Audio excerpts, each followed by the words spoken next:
Elijah and the prophets of Baal. King Baal wanted to kill Elijah, but Elijah was not afraid. He said to the people of the land, "Some of us believe in one God, and some of us believe in another.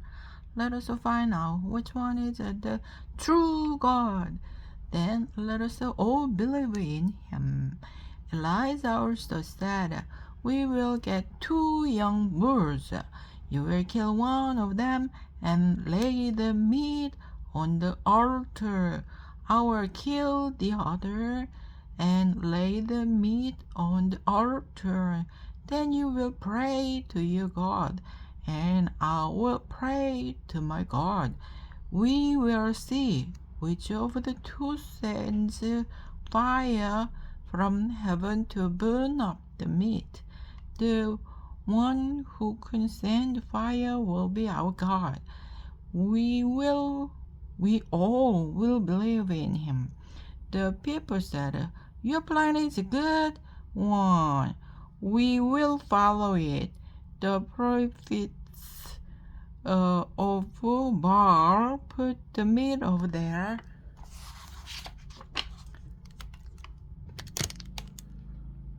bull on the altar. Then they prayed to Baal to send fire. They prayed from morning until noon. They said, "O Baal, hear us too." No fire came. Now Elijah put the meat of his bull on an altar. He told some men to pour water on the meat, on the wood, and on the altar. He also told them to fill the ditch around the altar with water. Elijah prayed and said, "Lord God, make us all know today that you are the only true God." As soon as he said that, he had said this, fire came down from heaven. It burned up the meat and the wood and the stones of the altar. It also dried up the water in the ditch. When the people saw this, they cried, "The Lord is God! The Lord is God!"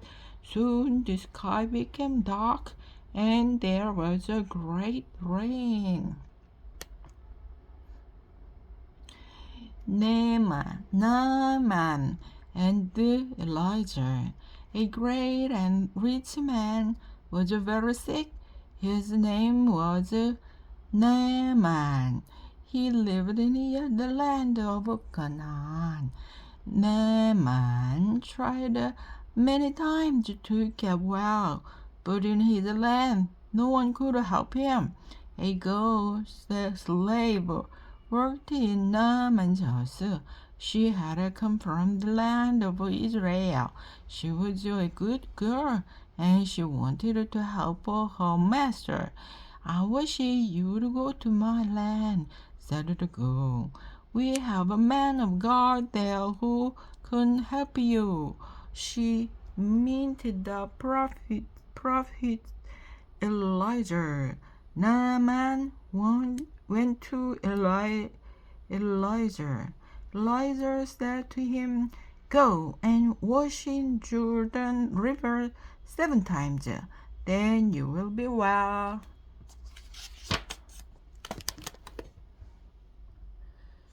At first, Naaman did not want to do this.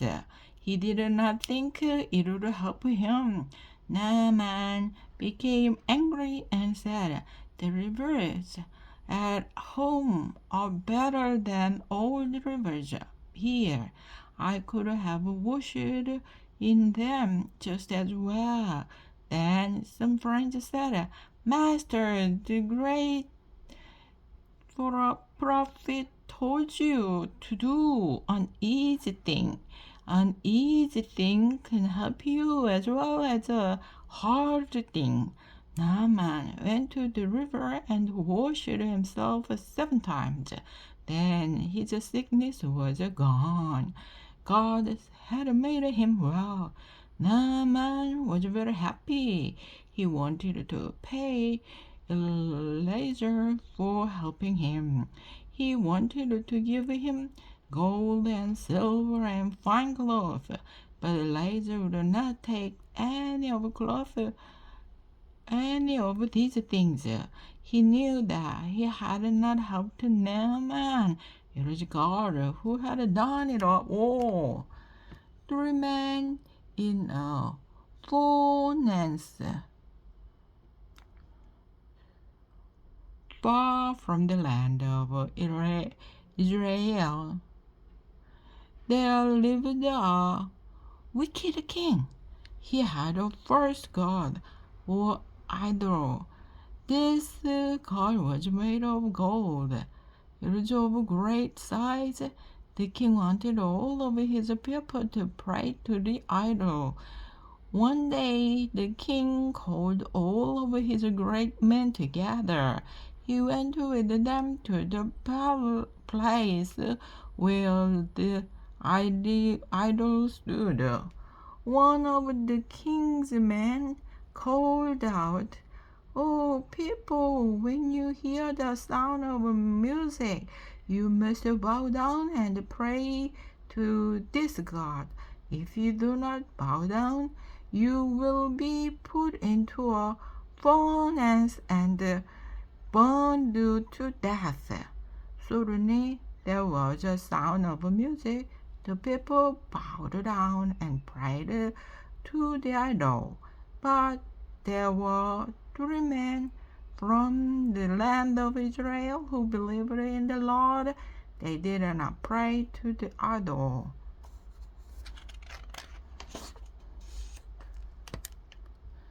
Some friends of the king saw that they did not pray to the idol.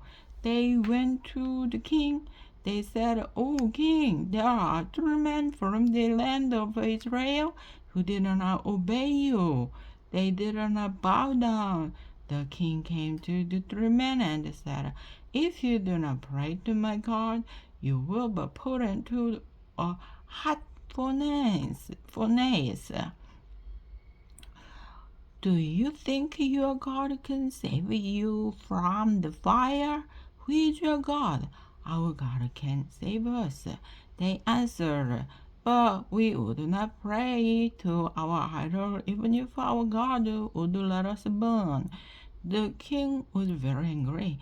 He said to his men, "Make the fire as hot as you can." Some servants tied the men of Israel and threw them into the furnace. The fire was so hot that it killed the man who threw them in. After a while, the king looked into the furnace. He saw 4 men in the furnace. They were walking about in the fire and singing. The king said to the great surprise, "Did we not put 3 men into the fire? Now I see 4. They are not hurt. One of the 4 is like the Son of God." Now the king knew that God had saved the 3 men in a wonderful way. He went to the door of the furnace and called to them, You men of the Most High God, come out," said the king. When they came out, all the people saw that they were not hurt at all. One could not even smell that they had been in a fire. The king said to the men of Israel, "Your God saved you because you believed in him. There is no other God who can save like your God."